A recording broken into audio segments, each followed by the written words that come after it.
Hey guys, Brock Bowman here. Finally getting around to installing these Morimoto headlights. Well, getting around, they just showed up. Anyway, I got this already started. I want to give you a couple steps here and there. This really isn't a hard job, it's just kind of tedious. And so I'm going to cut this video up into a bunch of little parts so I can get some stuff done without having to hold the camera. First and foremost, to get started, there's a couple things we'll start with. We want to remove this top panel. It's basically an air gap or trim piece. And these are all pop out joints. I mean, I've got them already all out, but it's nice if you have the tool to take these out. But if you don't, just get a screwdriver under there, pop them up until they bottom out. Don't take them all the way out since it's just something else to lose. And then you can get your plastic removal piece out of there, pop it out. They're just like a press fit. You can see it expands when it goes in. Anyway, already got that done.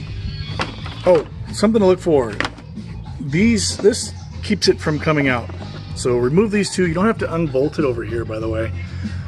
Now there's the Flowmaster intake, which, by the way, wow, what a difference. That coupled with that little boost modulator makes a big difference. Big difference. Surprising. So anyway, back to the task at hand. Make sure you remove all this stuff. Don't have to remove that. Just loosen this up. Once you get these out, hang on to them. Obviously you need them again.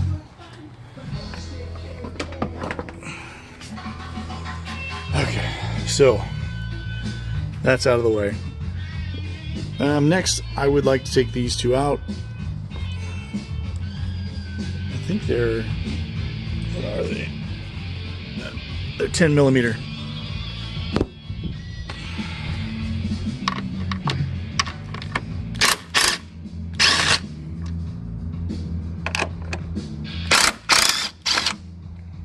If you don't have an impact, cordless impact, do yourself a favor.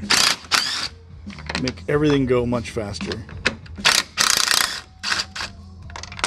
Oh gosh.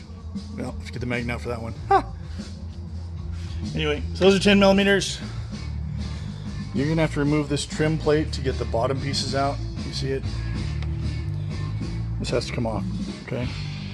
And you do that by taking these little 7 millimeter bolts out here and popping this thing out. There's some stay clips in there. There's also one of these body clips. I don't think I need to take that out. I'll let you know if I do, but I don't think I do. Okay, I'm gonna get a couple things done. I'll be right back.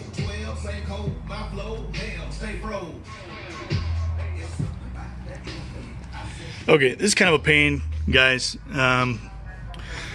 You really got to pull on this bottom edge pretty hard to get this unsnapped. You know, on your truck, you may want to put some tape on here just so these things don't collide and scratch anything else. I don't care that much. I mean, I'm kind of careful, but...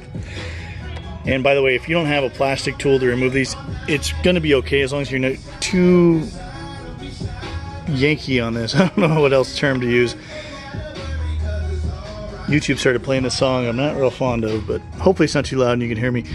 Anyway, what happens is this will pull off and pass these anyway, and you can remove them later and put them in the right way. But anyway, you just need to get this loose. And then you can grab onto this edge here and just start pulling until it unsnaps. As you start getting it unsnapped,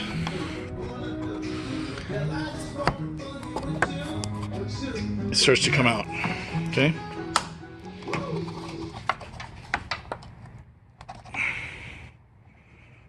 I gotta go back and check. I think I have this right.